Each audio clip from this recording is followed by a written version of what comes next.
I come to ask you to help to win this fight. If we win it, this hardest of all fights, then, to be sure, in the future it is going to be made easier for women all over the world to win their fight when their time comes.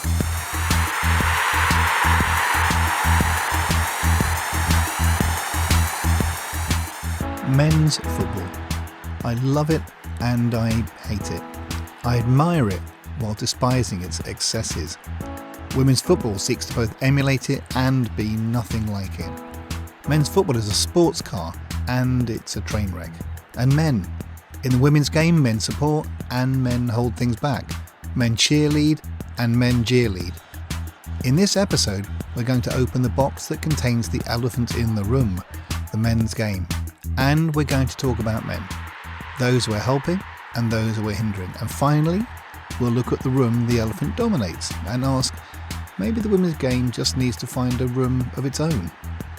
But before I go any further in this episode, I want to say one thing to the men listening who might be wondering where I'm going with this. Not all men, but the ones who are still unsure about women's football. Here's the thing. Women's football throughout the world has suffered and continues to suffer terrible injustices and attacks. But, to quote the great Robin Williams in Good Will Hunting, men, it's not your fault. It's not your fault. It's not your fault.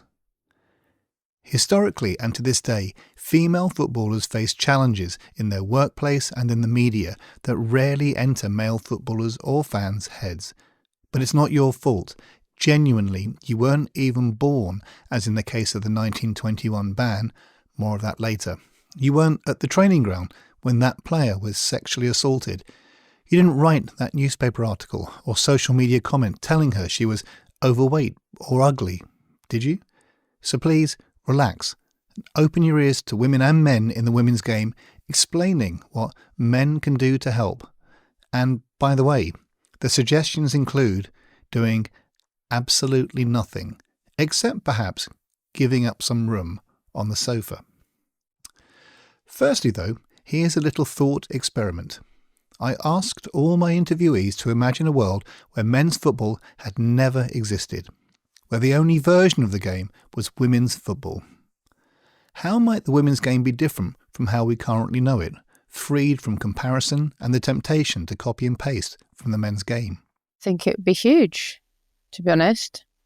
The biggest barrier to women's football is that constant comparison. So if you take that away from it, then I'd like to think that it would thrive. If people didn't feel they needed to pick one over the other, then they may well enjoy it for what it is without that, oh, well, you'd be beaten by an under-12s team, or you're not as good as my kid that plays in the grassroots league, whatever it might be. So what would I want to see, I suppose? Nice kick-off times, not having to wake up at 6 a.m. to go down to Brighton, eat even earlier to go down to Brighton. Why can't you make it reasonable for everyone to get about? I know we used to have that 2 o'clock. I wouldn't want to see as much clashes. 2 o'clock, that annoys me. I'm not even going to lie when I was in thing. I want to be able to watch as many games as possible. Maybe on Saturday and Sunday matches if we can, staggered matches, and you can pretty much watch every game that's on that week. Just all these kind of things, more radio commentary, because I think radio commentary is good as well. Like, we don't have enough of that, travelling in the car, you can just switch on the radio, bang, radio phone-ins. We need more of that. That was ex-player Helen Ward and women's football superfan Natalie Burrell. Here are two more thoughts from Bettina BAER at Two Circles Sports Marketing Agency and Paul Dreisbach, pioneer in African women's football.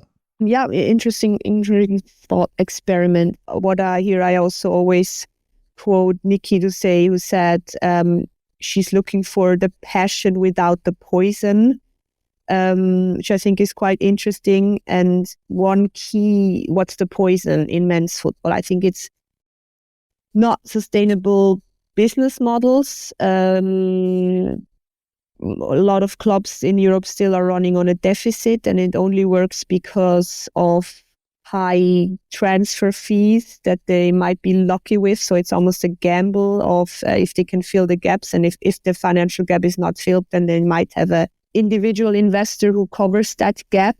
So can we in women's football find a way to be more financially sustainable and not rely on those lucky charms, but be more independent and grow the product, let's say, healthier in that sense, especially in finances. And the other thing, obviously, that what's the other side of the poison? It's also what comes to mind is sometimes violence in stadiums, fans fighting each other, not making the stadium a safe place, a place of discrimination and not very inclusive. Men's football is not a very inclusive product still, if you look at the stands, and that it has many reasons to that, but that would be something I would work towards, that women's football keeps that to be a more inclusive sport, where with less discrimination and at the same time a very, like say,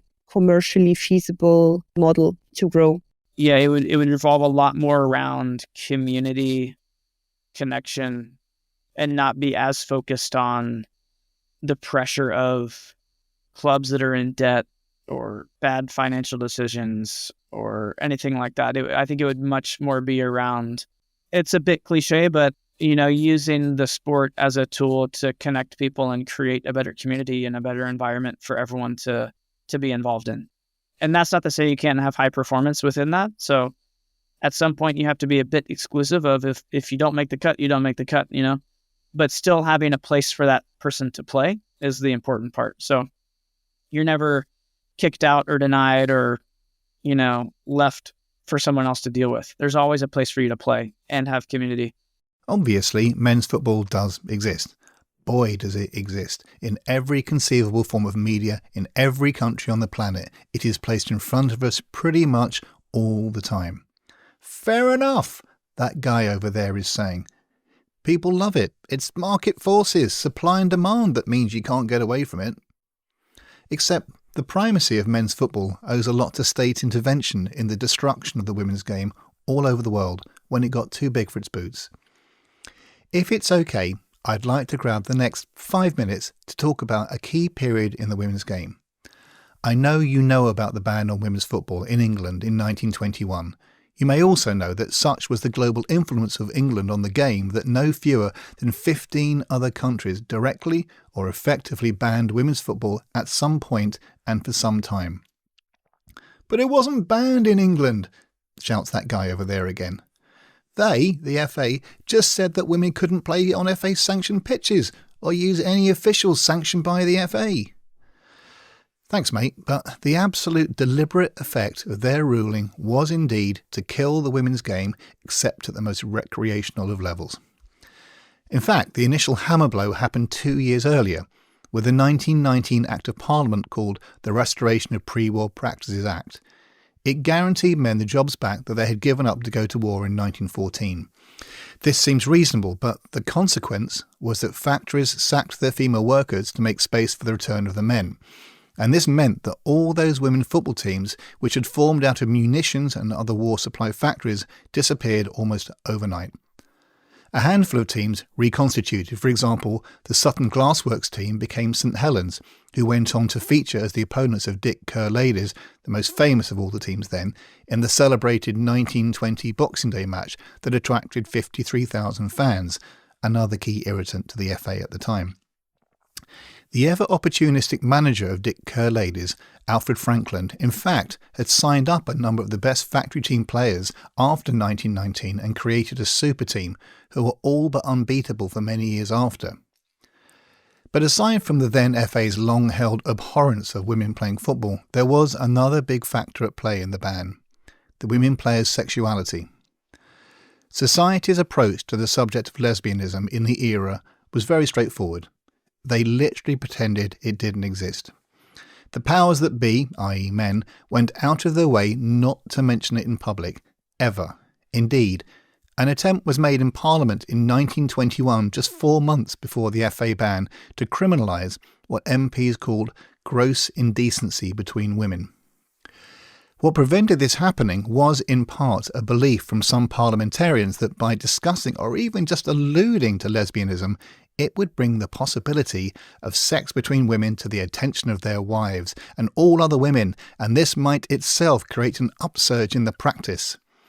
They really thought that. And make no mistake, MPs were terrified of lesbians. Here are the actual words used in Parliament of one of the MPs who spoke in the 1921 debate. Lieutenant Colonel Moore Brabazon's words are so shocking that I genuinely wanted to give you the opportunity to fast forward at this point. He spoke about 3 options for dealing, as he put it, with lesbians. His exact words were, and I quote, "The first option is the death sentence. That has been tried in old times, and though drastic, it does what is required, that is, stamp them out. The second is to look upon them, frankly, as lunatics, and lock them up for the rest of their lives. That is a very satisfactory way also. It gets rid of them. The third way is to leave them entirely alone, not notice them, not advertise them. That is the method that has been adopted in England for many hundreds of years." End of quote. I think Mr. Moore Brabazon might have been very active on social media if they'd had it back then. The subject of women's players' sexuality had already been raised in newspapers for several years too, and that included the incident when, at the conclusion of a match between Dick Kerr-Ladies and a visiting French team, the 2 captains, Alice Kell and Madeleine Bracquemont, kissed. In fact, they did the same thing again just a week later in front of a big crowd at Stamford Bridge. And the kiss was not a simple peck on the cheek. It was a very public display that the chiefs at the FA would surely have been made aware of. The 1919 Act of Parliament had decimated women's football, but it hadn't finished it off, and some very big crowds still came to FA-sanctioned club grounds to watch and pay their money. The final pieces of the jigsaw also came in 1921. Firstly, when the traditional charitable donations made from women's ticket sales were passed to the families of striking workers during the short but brutal miners' strike that year. And perhaps the final straw came just a week or so before the meeting where the ban was introduced. Winchester FC had allowed a women's game on their pitch without the prerequisite permission they were required to obtain from the ever-controlling FA. Women's football had become very political, and for Frederick Wall, the secretary of the FA, who had long disapproved of the women's game, enough was enough. The ban was put on the agenda for the FA Consultative Committee on December the 5th, 1921, and was duly passed. It lasted incredibly and shamefully till 1971. I wanted to give some time to the background to the ban because it shows how the women's game has always been at the forefront of trying to make society more open and fairer. It's always been a champion of equality and inclusion, sometimes via explicit campaigning, and sometimes just by the very act of kicking a ball in public or kissing in public. Women's football is not men's football done differently. It comes from a different place. This is the DNA of women's football. Its core meaning in a society which was and remains built by and for men. That period 100 years ago and so many incidents since should remind us that what we now have today as a women's game is very special, hard won and still fragile. It does not belong to the big men's clubs who already dominate it. It belongs to all the female players, past and current, who have built it. Those who run and influence the game should be incredibly protective of what the women's game stands for and resist eroding that to speed up progress and financial returns for the few. Of course, you cannot want to copy men's football and still love it, as Moya Dodd, former FIFA Executive Committee member, explains. There are lots of things to love about men's football. I mean, of course, it was the only kind of football I watched for a long time. I mean, I never even saw a national team game until I was sitting on the bench, about to play in one. I mean, I literally never saw a national women's team play before I was playing in one. I might have had one game on the bench before I had to go on, but, you know, that was the only time I'd seen international women's football. So most of us fell in love with football because we were watching men's football, at least people of my era, because that was all there was to see. And what do you love about it? I mean, it's magical. The way the ball moves, the patterns of passing and movement, it's so dynamic. The way the fans are sometimes so sort of joyful and hilarious. And they can make it just such a party. It's a celebration. It's like a party every week when their team plays. And, of course it can get ugly. Of course, we've all seen the ugly side of football. But I've got to say, women's football, by and large, I think the fan culture in women's football is wonderful. I mean, it's honestly football without the ugly bits. Football without the ugly bits. It's a great goal, but not something you achieve in just a handful of years. Women's football in the States is arguably the only country in the world so far where the professional game is now unshackled from the men's game. Kelly Lindsay was there at the start. Back in 2001 when we started, our mantra and our mission as women in the game who made absolutely no money was, we don't want to stand on the shoulders of men's sports. We might fail, we might fumble, we might struggle, but we're going to figure out how to do this on our own sustainably. Now, of course, collaborations have come and things have changed, but the point was we weren't going to be under the guise of, oh, here's the charity for the women's side. We were going to build our own business. It took, 23 years. 23 years. It succeeded, it failed, it succeeded, it failed, it went left, it went right, it went backwards. 23 years of hard work, a lot of challenges, a lot of failures, and I think they're in a really good, healthy place now. None of this, of course, is to say there's no place for men in the women's game. There are and have been many male allies, more so today than ever. Some men have really been initiators, male agents of change and progress, right from the beginning. In 1884, Alfred Hewitt Smith co-founded the British Ladies Football Club. In 1917, Alfred Franklin saw the potential for interfactory games and built Dick Kerr Ladies into an international phenomenon. In the same period, Cecil Kent was organising women's games in the Liverpool area, and he wrote an impassioned letter to the FA calling on them not to introduce the ban. In an ecosystem like football, or indeed the world, where men are the dominant power, there is a particular role for men in helping to bring about change. Fanny ALMERSSON is a PhD researcher into women's football at Hammarby in Sweden. I had an interview in Hammarby when I talked to him, and he said, if there's a man driving change, no one will say that you're just pulling the gender equality card. Many of my female interviewees highlighted the support they've had from men. ANJALI SHAH in India told me about her husband, Nirvan. I wouldn't be here talking to you if it wasn't for Nirvan. So Nirvan is the reason why I'm in football. I've never played football, not as a child, not as an adult. Nirvan was the one who played football in school, in college. He did his further studies in UK and back in the 80s, and that's when he realized the difference in the training methods that were available abroad versus what was available in India. Life happened after that. We got married. We had 2 sons. And when we were on full duty, couple duty to drop the boys for football training, we realized nothing had really changed even after all those years.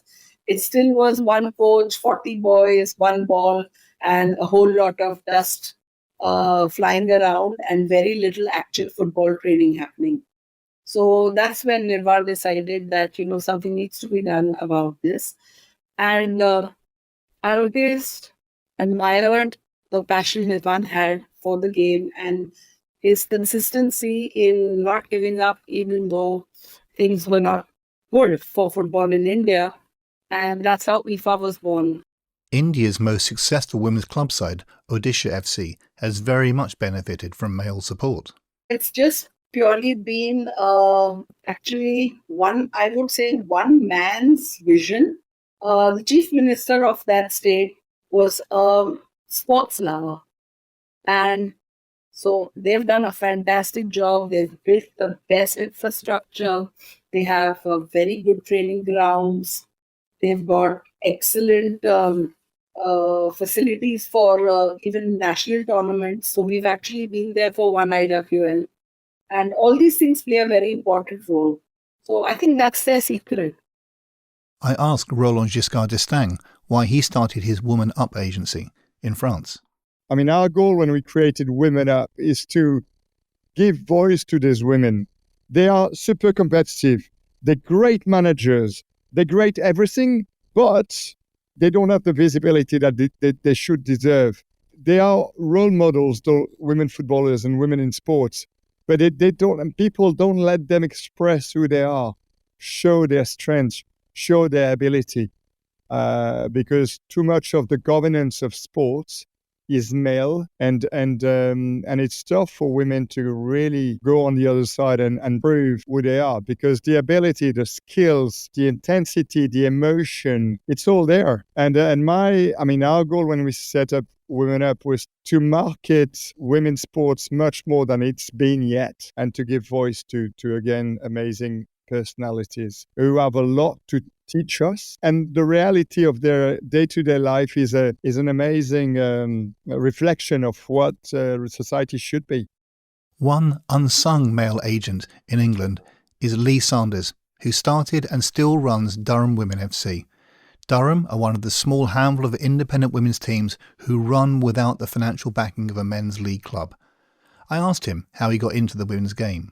Well, I got into it because of my daughter. I was genuinely like a young lad from the northeast, brought up on soccer Sunday, Super Sundays and soccer Saturdays, and having a drink, watching the game. I have a son and two daughters, and one of my daughters wanted to play football. I actually, to be honest, I tell a lie. I actually owned a business that did sportswear, and we sold women's fit football kit and football boots back in 2006. We were importing football boots from the US. Consequently, through that, daughter who was 5 at the time, I took her to the local girls football club. She loved it, but she was too young to be involved in an organised team. So I was asked if I'd like to take over the under 10s at the time, or the under 9s. So I did my first coaching qualifications and did that. So my daughter played from 5 to being 17. She went to Cambodia on a trip and came back and said, "That's it. I'm finished playing football." That and she just stopped playing. But she played from 5 to 17 and never actually played for me once. She didn't play in any of my teams. She didn't even play for a club. She played for the club that I took her to. She stayed there throughout the whole time, but that's how I got into it. Then I started coaching a team that she wasn't involved in. Then it literally just snowballed from there. I thought there's some real legs in this. I enjoyed doing it. And then actually a year later formed Sestria Girls, and it's for the parents essentially from the team. And it just grew into the monster that it is now from there on. We had a fantastic time. We travelled all over Europe. We played in competitions all over. And some of those players are still part of the first team now. All those years later. I was just a dad and a grassroots coach who worked extremely hard alongside other people at the football club, and volunteers and parents and players, and we've grown it. I mean, when we put the application in, when I said we're going to put an application in for the Women's Super League, when it was announced licenses were coming up, everybody just thought I was mad. I said, how are you going to do? How are you going to get ahead of Leeds United or Nottingham Forest or whoever? And I said, well, look, if you don't try, we'll never know. So we've got to try. Went in to see the university, and we wrote a bid together, and we got in. Fortunately, we had actually been promoted that year as well into the Women's Premier League. We won as well. I believe with potentially the youngest team that were in the league at that time. The players were very young. In fact, the oldest player was about 21. So we'd gotten there on our own right as well. But I think the story's quite good. The people at the FA at the time really bought into the story about where we'd started and where we got to. Such a short, space of time. For all intents and purposes, a bunch of kids. Some men find themselves in this space out of principle, a belief in gender equality. Some enter the space by accident and then find themselves radicalised by the injustices that they see. Some are driven by the desire to support their daughters or wives, and some just see it as an amazing business opportunity where the rules are not yet written and pioneers and innovators are welcome. But when so many men are still throwing up barriers to the game, driven by sexism, conscious and unconscious, the presence of supportive men does not go unnoticed by the players. I think they hold a very important role in the fact that they're able to tell men who are like horrible about women's football, like nobody cares, nobody looks, like actually, like I do, and I go watch it and I respect it. And a man is going to hear that with more respect from a man. Like allyship from men within the women's game. I think it's got better, definitely. But yeah, there could be a lot more done, I think. But it's also a hard place to sit in for a man who's in that position. The drive for male support is one that IRENE MERINO, Global Head of Gender Balance at Decathlon, has been at the forefront of for years. It's a really interesting question. As I said at the beginning, for me was difficult. I found followers, men that really raised their hand and said, I want to know more.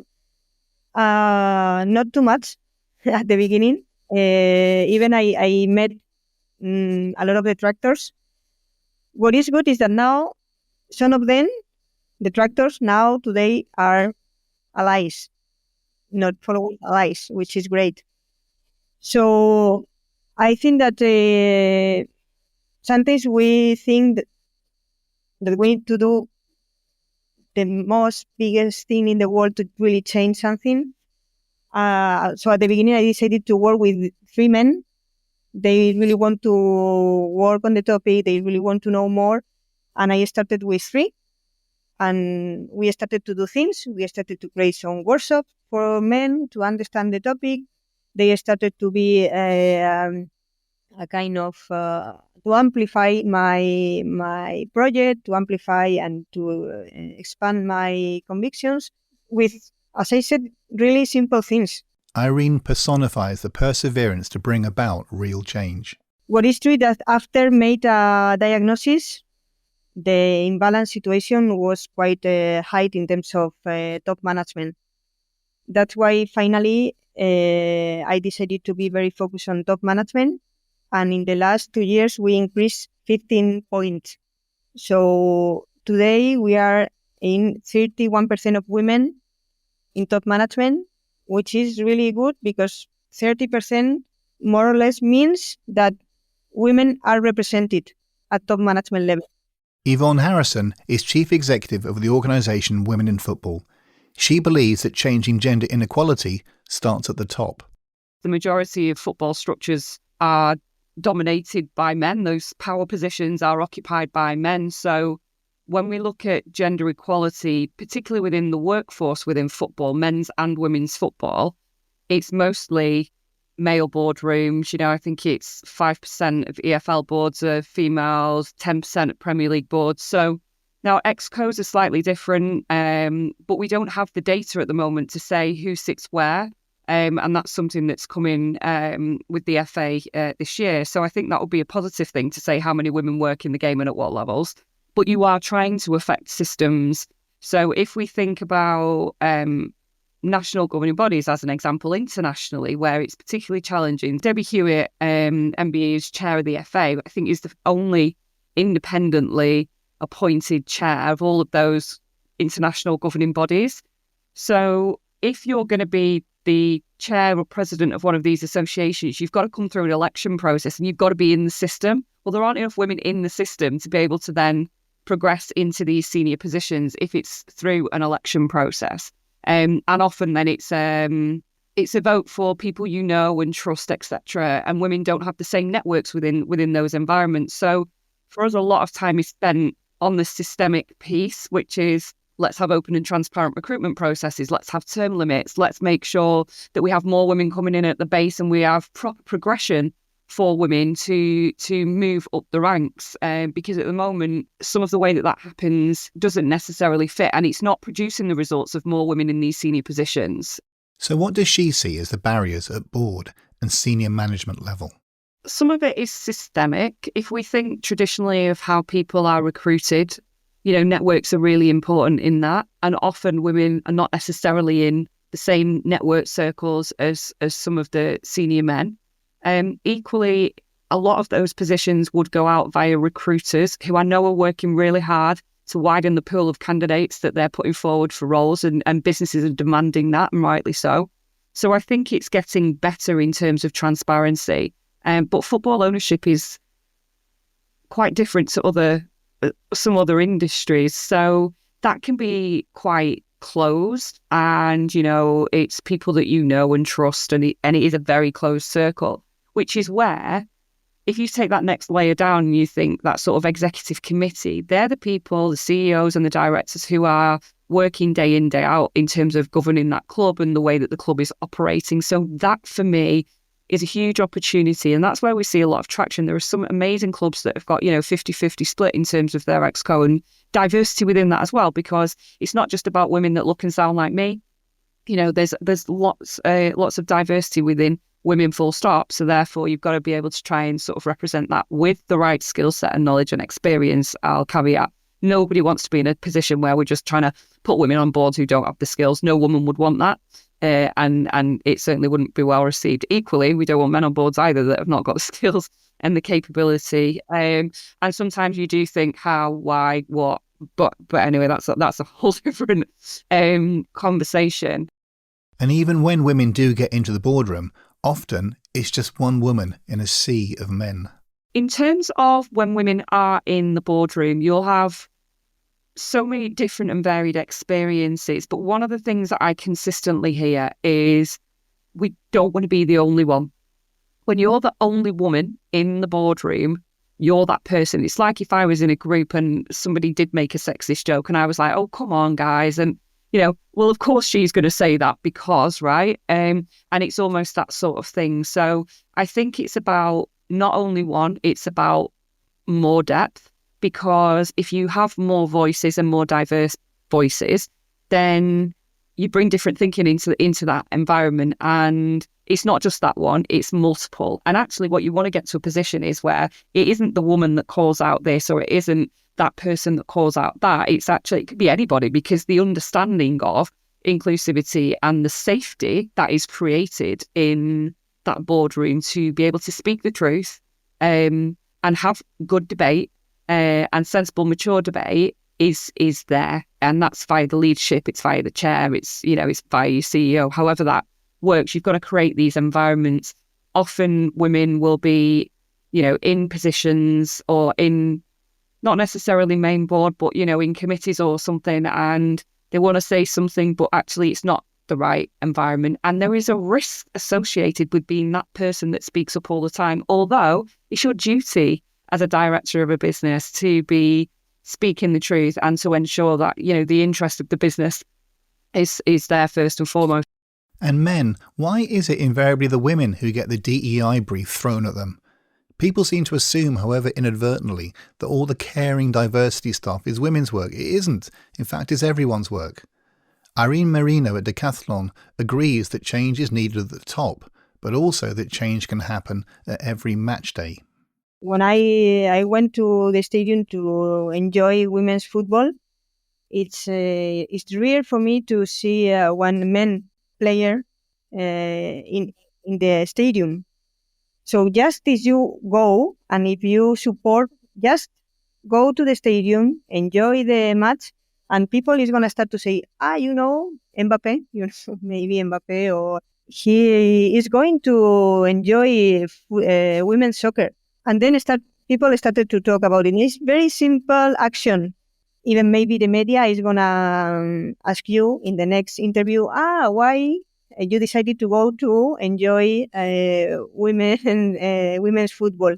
So what I think is that very simple things can change more than we think. So what is important is to keep good rhythm of these simple actions, and that's what I really miss from men in football. They are not speak up when we need it. Yvonne Harrison encourages men who are wary of women's football to at least attend a match or two. I think for me, a lot of it is being curious.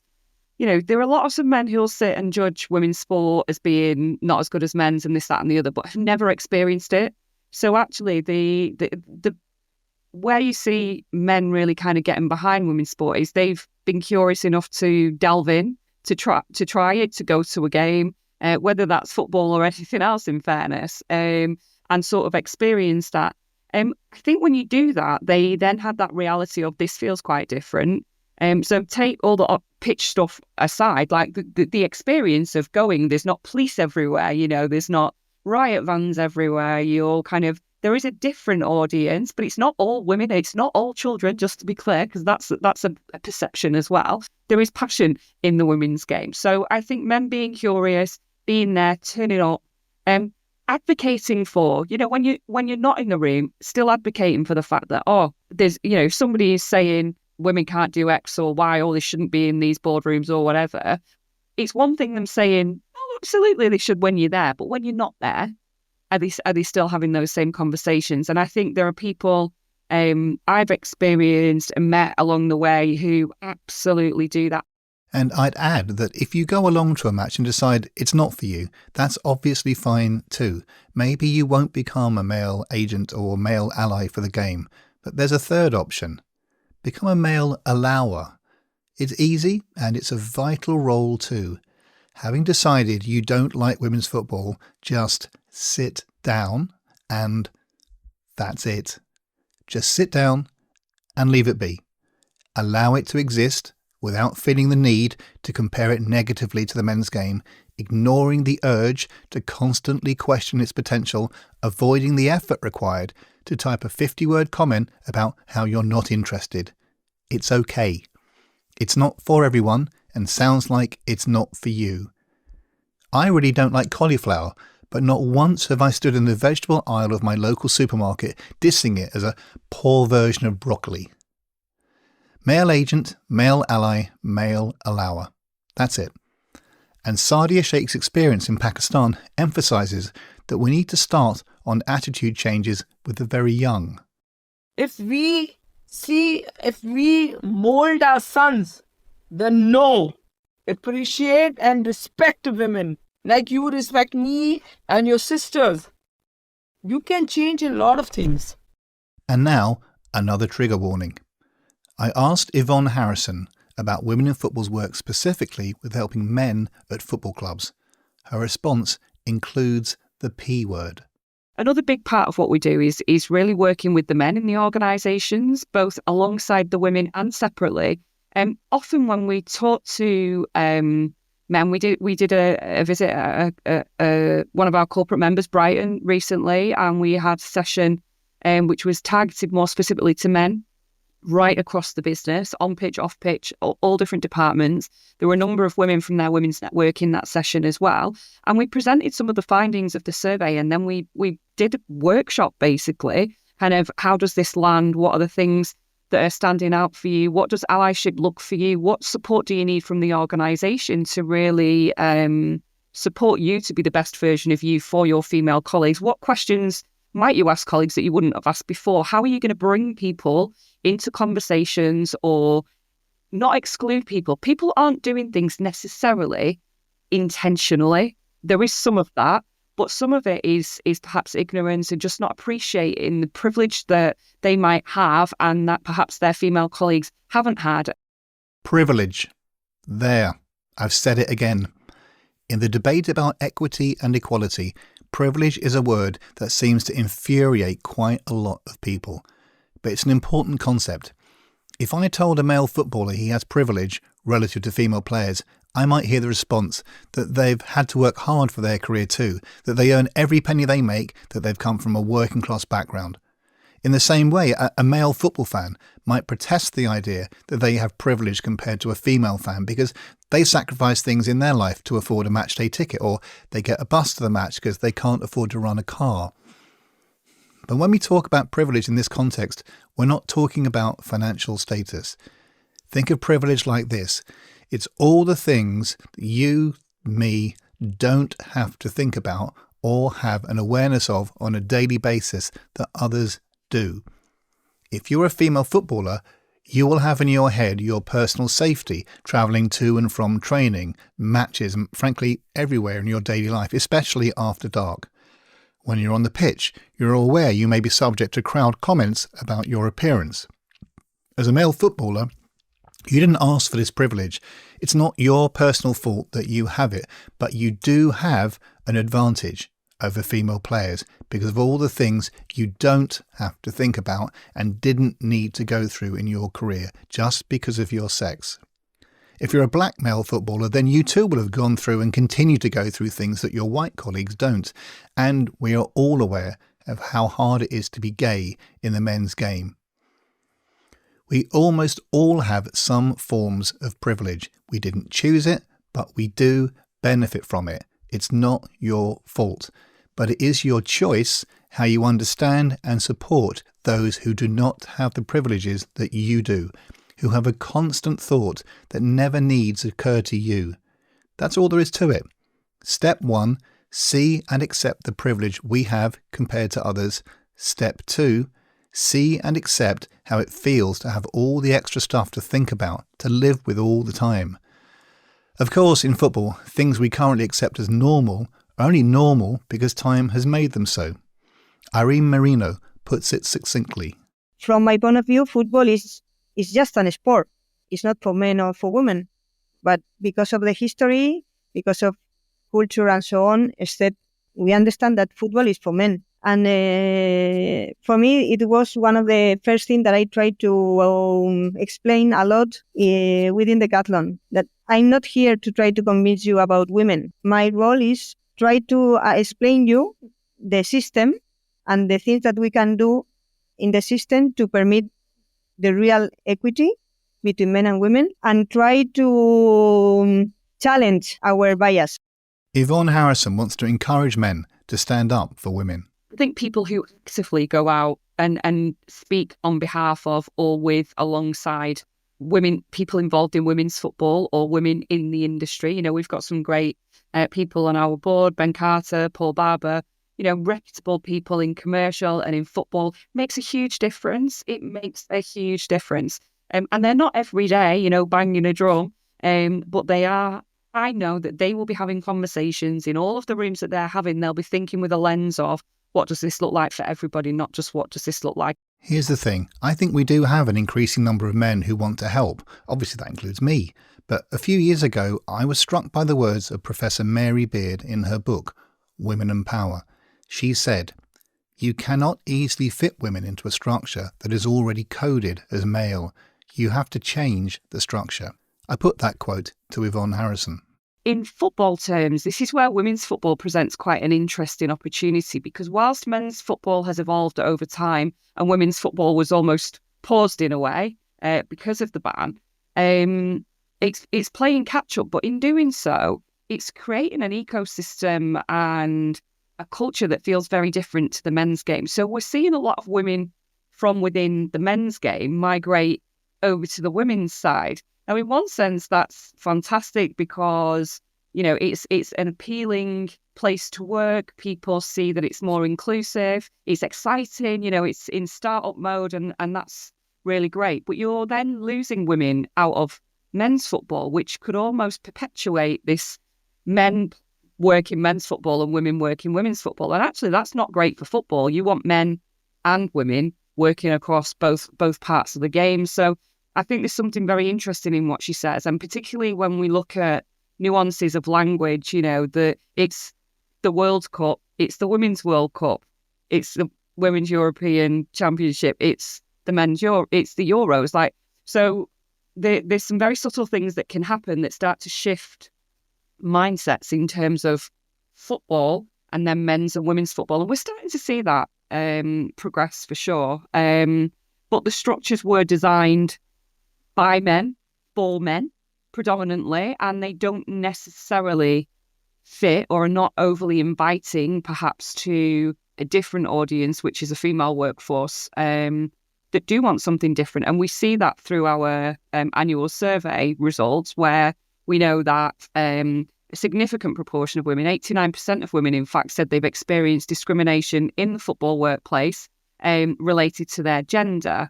sexism is experienced by 58% of women that responded to the survey. So we know that these environments are not all conducive to women being able to thrive and reach our own potential and feel really welcomed and included.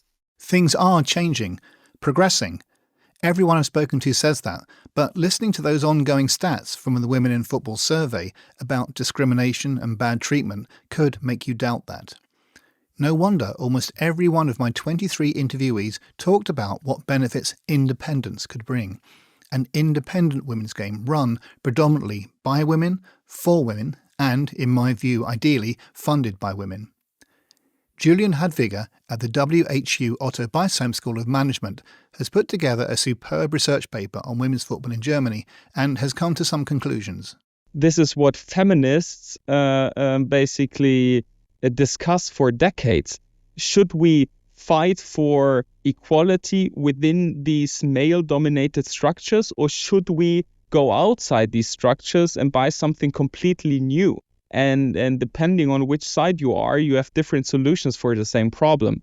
But what is clear is that women's football needs to be different. It also has a totally different target group. So it has different athletes. It has different strengths. So it should be managed differently. It should not be marginalized within these men's teams. Mark Bradley of the Fan Experience Company has noticed downsides of the men's club owning the women's team too. In football generally, and especially in women's football with its social, its importance socially and as a really progressive movement, is not to lose the idea of identity in a women's club. And I think when a men's team launches a women's club, you almost immediately take away that club's opportunity to be different, because you're effectively putting it under this. It is effectively an extension of the men's team. Now, it's still a women's team. It's still positive. I'm not making a criticism here, but I do think there is an opportunity lost there for that women's club to be aligning itself with important things. I mean, a few examples could be cost of living and affordability, health and well-being, the environment, social justice, inclusion, equality. All of these things there, I think, are important to people these days. I suggested to Bettina BAER at Two Circles that men's football was like the guy who's manspreading all over the sofa as he invites you to sit down. Where? You ask him. So I definitely resonates right now that women's football is setting up their own sofas that are more comfortable and closer to the TV. Just making it fit. We don't want to go on the big couch that's already crowded. We set up our own couch next to it and make sure it's more suitable to enjoy women's football. Trying to be more or grow more autonomously and independent from the men's product. So there's this in different areas, be it sponsorship, unbundling of rights or media.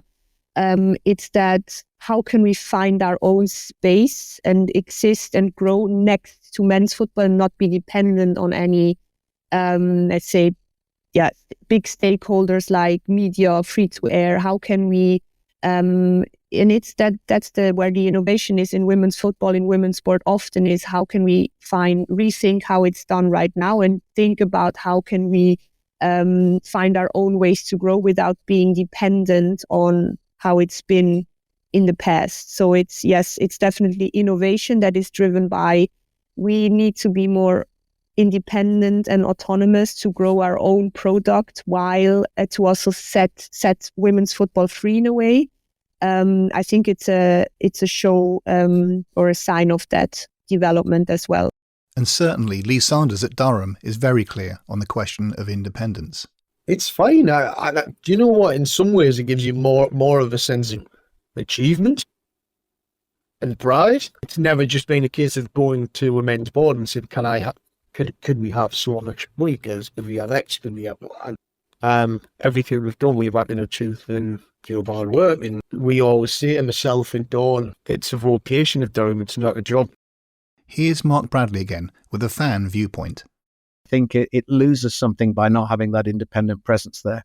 And I'm sad to see that this is the case. It feels inevitable because it seems to be that's the way that everybody, that owns football wants it to go. But I do think for the fan that we're losing something by not seeing those independent clubs, having what makes them special. Moya Dodd would love to see women's football get a free run.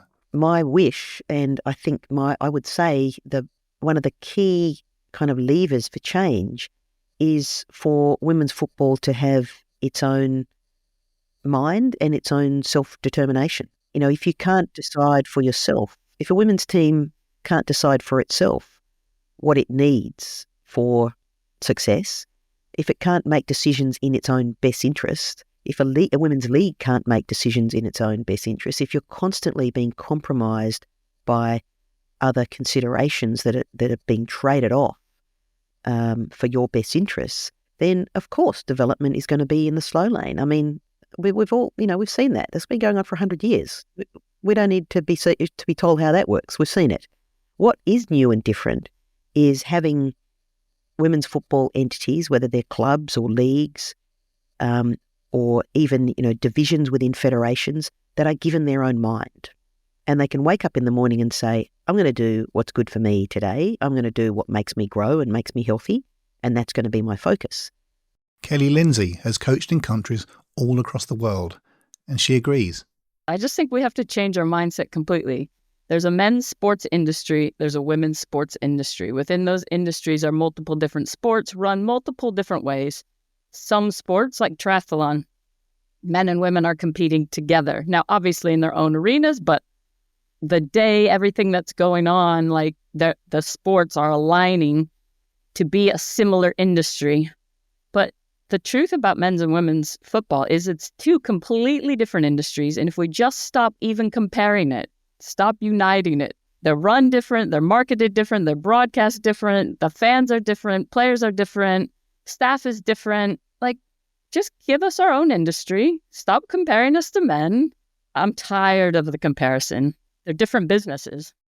But she also points out a key barrier: money. To get your own table to make a difference, it takes resources. And that is where women were paid less than men in almost every industry up to this point. So we have less money. We have less resources. We have less billionaires. We have less, women who have money who are invested in women's sports to build this table with. And that is part of the problem. Like, Michelle Kang's changing the game. She is a woman who has money, who's putting her money where her mouth is. And absolutely, I think single-handedly, Michelle Kang is building the table.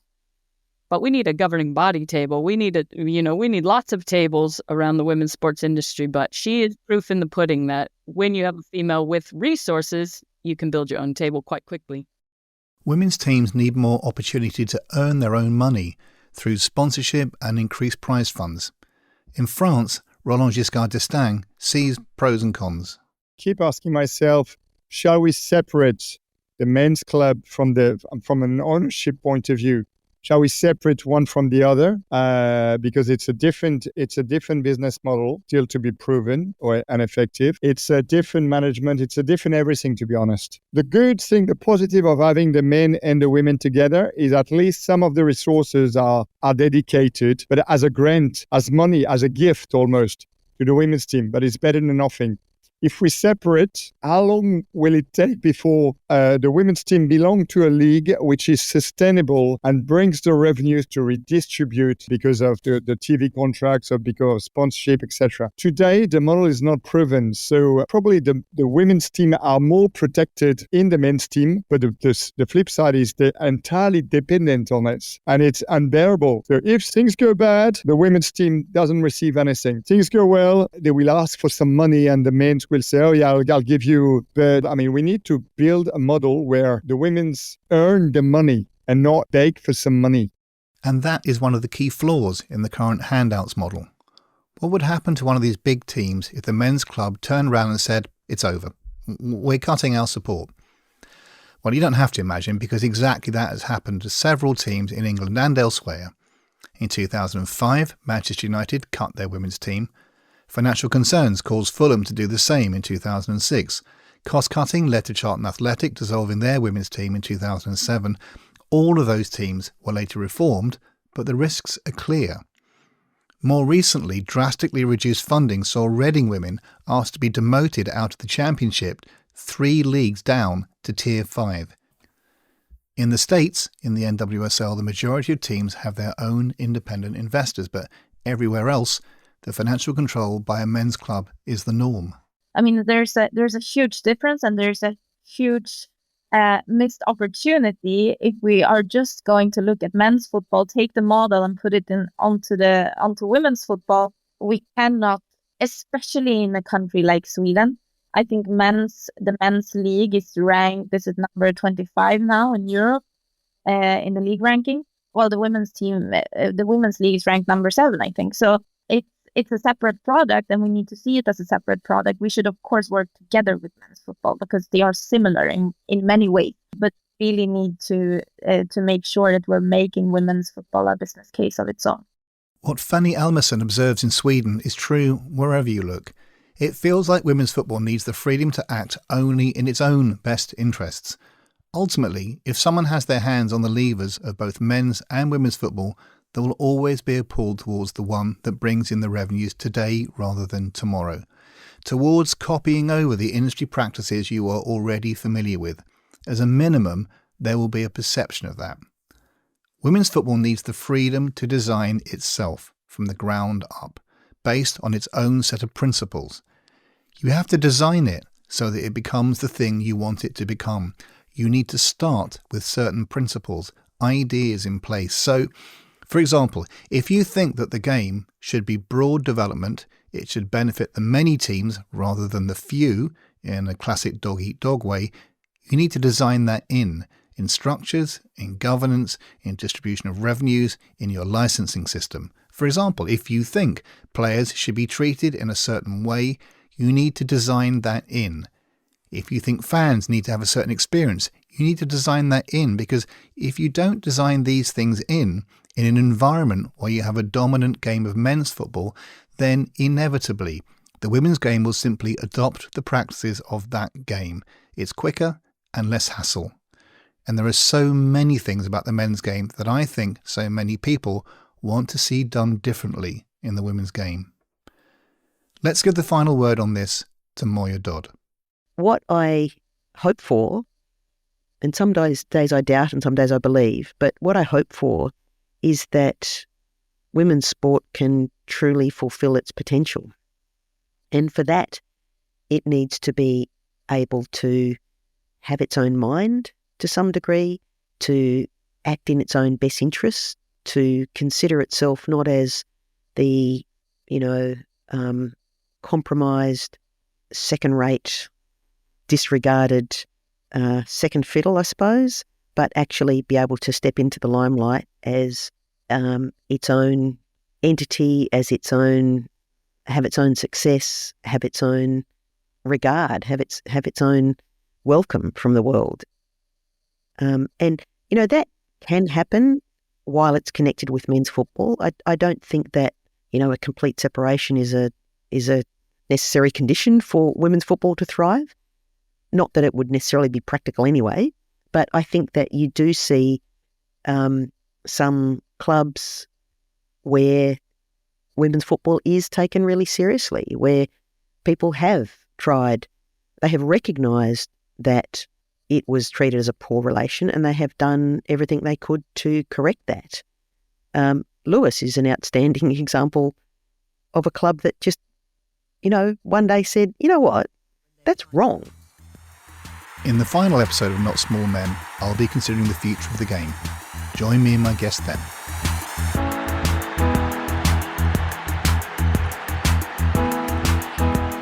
Not Small Men is a Good Intent Media production.